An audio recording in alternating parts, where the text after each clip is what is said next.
باللہ من الشیطان الرجیم بسم اللہ الرحمن الرحیم الحمد للہ والصلاة علی اہلہا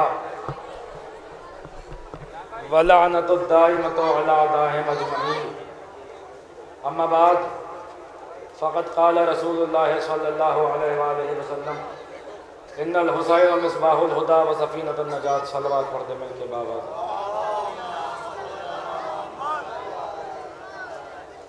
عزیزان گرامی قدر ماتم داران سید الشہداء زیادہ زحمت سماعت نہیں دینی ہے، بس مختصر سے، کیونکہ نہ ذکر کا موقع ہے نہ محل ہے، انجمن ماتمی کو آپ حضرات سننے کے لیے آئے ہیں۔ دو چار جملے حضرت کے مناقب اور فضائل کی سن لیں۔ امام چہارم علی ابن الحسین، جن کا ذکر کرنے کے لیے ہم آپ یہاں جمع ہیں اور پوری رات جن کا ذکر میں بسر کرنے کا ارادہ ہے، گزارنے کا ارادہ ہے۔ عزیزان گرامی قدر، کون ہے سید الساجدین؟ کون ہے علی ابن الحسین؟ کون ہے زین العابدین؟ کون ہے بیمار کربلا جس کا ماتم کرنے کے لیے آپ یہاں جمع ہوئے ہیں؟ یہ وہ امام ہے جس نے کربلا کو حیات دینے کا فریضہ انجام دیا ہے، جس نے کربلا کو سلامت رکھنے کا فریضہ انجام دیا ہے۔ عزیزان گرامی قدر، یاد رکھیے کہ جو خطبہ میرے مولا سید سجاد نے ملعون کے دربار میں، مسجد امیہ میں، اس کے دربار میں دیا ہے، وہ خطبہ بنی امیہ کی حکومت کے تابوت کی آخری تیر ثابت۔ یہ وہی دربار تھا کہ جہاں ظالم اپنے ظلم کے، حکومت کے نشے میں چور یہ کہہ رہا تھا کہ نہ کوئی خبر آئی نہ کوئی وحی آئی، یہ تو بنی ہاشم کا تماشا تھا جو انہوں نے حکومت کو حاصل کرنے کے لیے کیا، اور اسی میں اس نے حکم دیا کہ قیدی لائے جائیں۔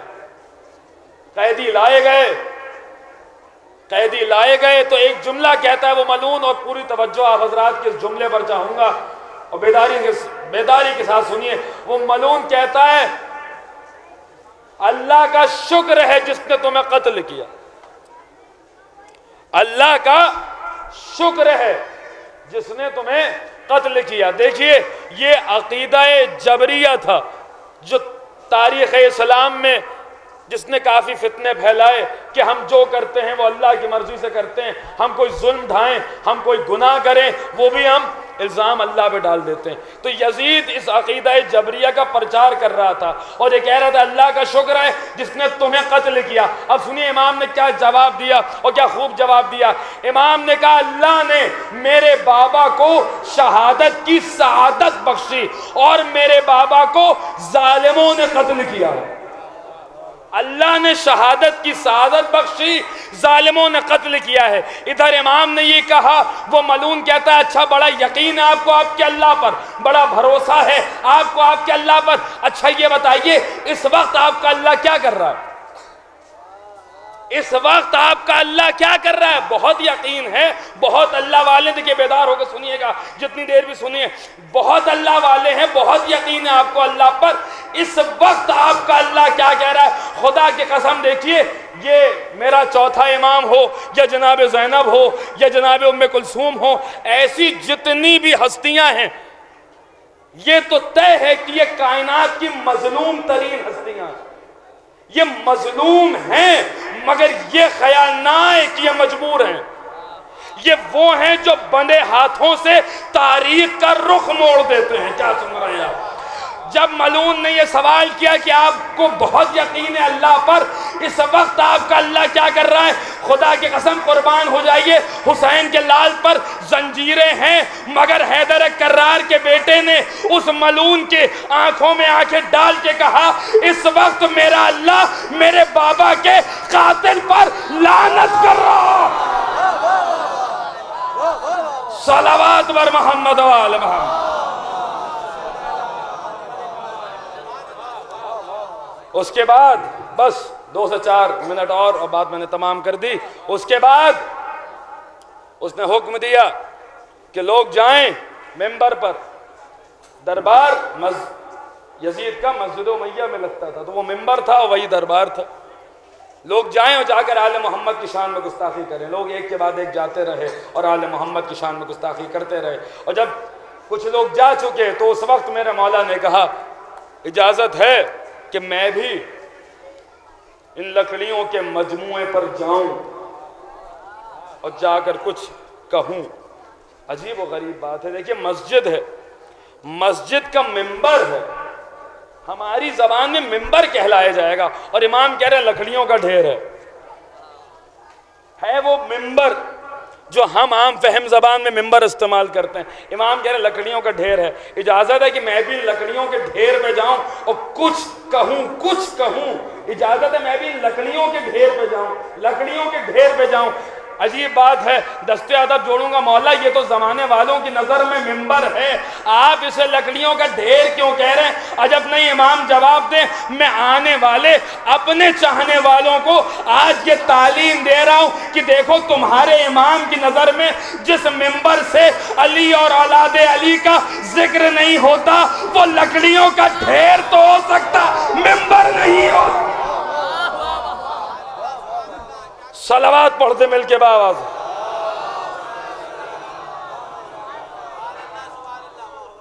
ملعون نے کہا نہیں اجازت نہیں ہے. الگ الگ ممالک کے لوگ بیٹھے تھے، ان کا بہت وقت ہو گیا بنی ہاشم کہ فصاحت و بلاغت نہیں سنی ہے، کیا کر لے گا، یہ تو زنجیروں میں جکڑا ہوا ہے، جانے دے اسے ممبر پر. آئے امام ممبر پر، آنے کے بعد جملہ کہتے ہیں من عرفنی فقد عرف. جو مجھے پہچانتا ہے وہ پہچانتا ہے، اور جو نہیں پہچانتا وہ پہچان لے. دیکھیں میں نے جملہ کہا تھا اور اس وقت پھر دہرا رہا ہوں اس بات کو. یہ کائنات کا واحد قیدی ہے جو کہہ رہا ہے مجھے پہچان، مجھے پہچان. قیدی تو اپنا منہ چھپاتے ہیں، قیدی تو اپنا نام چھپاتے ہیں، قیدی اپنے خاندان کا نام چھپاتے ہیں، مگر یہ عجیب و غریب قیدی ہے جو ممبر پر جا کر 700 کرسی نشینوں کا مجمع اور اس میں کہہ رہا ہے پہچانو میں کون ہوں، میں کون ہوں، میرا نانا کون ہے، میرا دادا کون ہے. اس ایک خطبے سے خدا کی قسم میرے امام نے یزید کے پروپیگنڈا کو بھی ختم کیا، اس کے باپ کے پروپیگنڈا کو بھی ختم کیا. اس لیے کہ یزید کا باپ یہ اعلان کرتا تھا شام کی حکومت میں کہ محمد کی کسی سے رشتہ داری نہیں ہے، بس ہم ہی ہیں محمد کے رشتہ دار، ہم ہی ہیں رسول کے رشتہ دار، ہم ہی ہیں رسول کے رشتہ دار. یہ یزید کے باپ نے کہا تھا، اور یزید نے کہا تھا نہ کوئی خبر آئی نہ کوئی وحی آئی. باپ نے قربت کا اعلان کیا تھا، بیٹے نے نبوت کا انکار کیا.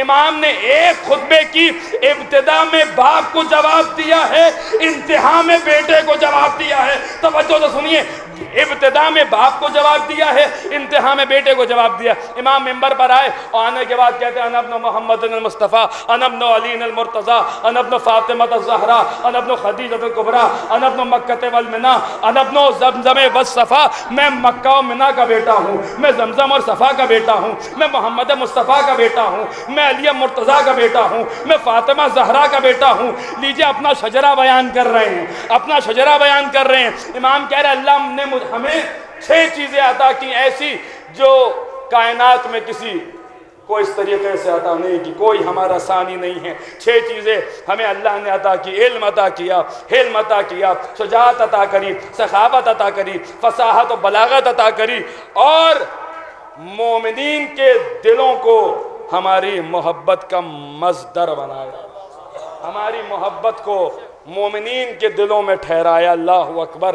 یہ امام بتا رہے ہیں، یہ امام کہہ رہے ہیں کہ دیکھو مومن کو پہچاننا ہے تو ہماری محبت کے ذریعے پہچانو.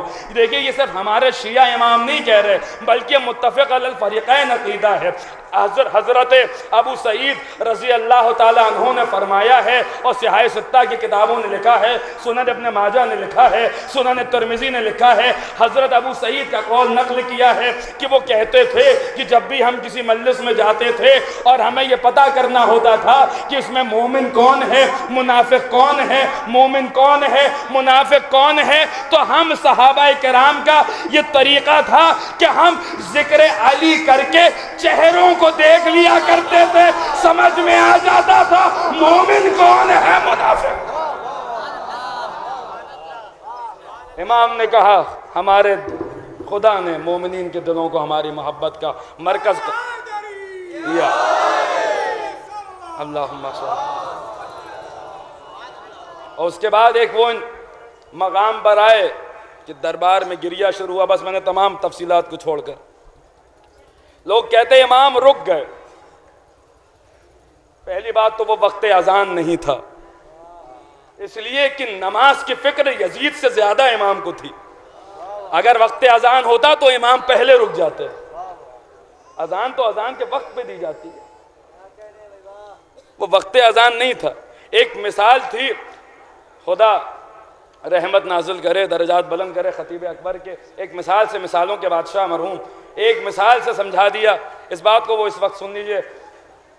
کہتے تھے کہ اس کی مثال بیان ہی ویسی ہے جیسے ایک عدالت میں دو وکیل بحث کر رہے ہوں، ایک وکیل نے دوسرے وکیل کو دیکھا کہ یہ بولا چلا جا رہا ہے، رک نہیں رہا، تو جو عقل مند وکیل ہوتا ہے وہ چپ ہو جاتا ہے، وہ چپ ہو جاتا ہے، توجہ رہے، وہ چپ ہو جاتا ہے، اور جہاں اس کے مطلب کی بات دوسرے والے نے کہی وہیں پر روک کر کہتا صاحب اب تو آپ نے یہ کہہ دیا، اب آپ پھنس گئے، اب آپ نے یہ کہہ دیا، توجہ رہے۔ اگر اس اذان جو اذان بنی امیہ کی اس مسجد میں دی گئی جو در حقیقت نہ اذان تھی نہ اذان کا وقت تھا بلکہ یہ امام کے خطبے کو روکنے کی ایک سازش تھی، اگر وہاں پر اس طریقے سے امام خاموش ہوئے ہوتے جیسا آج پیش کیا جاتا ہے تو امام نے درمیان میں کلام کیوں کیا؟ یہ کلام کرنا بتا رہا ہے کہ یہاں خاموشی کی مصلحت ویسی ہی ہے جیسے دو وکیل جب بحث کرتے ہیں اور ایک وکیل اس میں وہ بات کہتا ہے جو دوسرے کے مطلب کی ہوتی ہے، اس بات کا انتظار کرتا ہے، وہ اس کا انتظار کرتا ہے۔ یزید نے حکم دیا، 7 مؤذن کھڑے ہوئے، اللہ اکبر کہا، میرا مولا خاموش رہا۔ دیکھیں یزید کے پروپیگنڈے کا بھی جواب، اس کے باپ کے پروپیگنڈے کا بھی جواب، یزید کے مؤذن نے اللہ اکبر کہا، امام خاموش رہے، اشہد ان لا الہ الا اللہ کہا، امام خاموش رہے، مگر جیسے ہی اشہد ان محمد رسول اللہ پر بات آئی امام سمجھ گئے، امام جانتے تھے یہ ہمارے مطلب کی بات ہے، فوراً روک دیا، رک جا، مجھے اتنا بتا یہ محمد تیرا دادا تھا کہ میرا دادا؟ صلوات پڑھ دے مل کے بآواز بلند۔ امام نے اسی خطبے میں ارشاد فرمایا، بس بات تمام کر دی، میں اس کا بیٹا ہوں جسے رلا رلا کے قتل کیا۔ یوم بیمار کربلا، ایک بیمار کا ماتم، ابھی آپ نے تازیانوں کے متعلق مولانا توسی صاحب قبلہ سے سنا، مصائب کا رخ سنا، ایک رخ یہ حقیر پیش کرنا چاہتا ہے، تابوت کو ذرا غور سے دیکھیے، کچھ زنجیریں ہیں جو تابوت پر پڑی ہیں، بات اگر پہنچ گئے تو انشاءاللہ آپ بہت روئیں گے، جب جب یاد آئے گا تب روئیں گے۔ زنجیریں بنی کس چیز کی ہوتی ہیں مجھے بتائیں، ذرا دل پر ہاتھ رکھ کے بتائیں۔ لوہے کی بنی ہوتی، ابھی گرمی کے دن پوری طریقے سے نہیں گزرے ہیں، ذرا کبھی شدت کی دھوپ ہو اور آپ لوہا چھت پہ رکھ دیجئے، پھر بتائیے اس کے ساتھ کیا ہوتا ہے۔ دیکھیے آپ کے تجربے کی چیز ہے، سامنے کی چیز ہے، آپ گواہی دیں گے کہ جب لوہا گرم ہونا شروع ہوتا ہے، لوہا گرم ہونا شروع ہوتا ہے تو ایک وہ کیفیت آتی ہے کہ لوہا رنگ بدلنے لگتا ہے، سرخ ہو جاتا ہے، اور جب سرخی اپنے کمال پہ پہنچتی ہے تو وہ کیفیت آتی ہے کہ لوہے سے دھواں نکلنے لگتا ہے۔ اللہ اکبر۔ اب ذرا سوچئے، تصور، اپنی تصورات کو کربلا کے اس قیدی کے پاس لے جائیے جس کے ہاتھوں میں ہتھ کڑیاں ہیں، پیروں میں بیڑیاں ہیں، کمر میں لنگر ہے، گلے میں طوق خاردار ہے، ہاتھوں میں اس اونٹ کی مہار ہے جس پر فاطمہ و علی کی بیٹیاں سوار ہیں، جن کے کھلے سر کو کبھی آسمان نے نہیں دیکھا، جن کی ماں کا جنازہ رات کی تاریکی میں اٹھا۔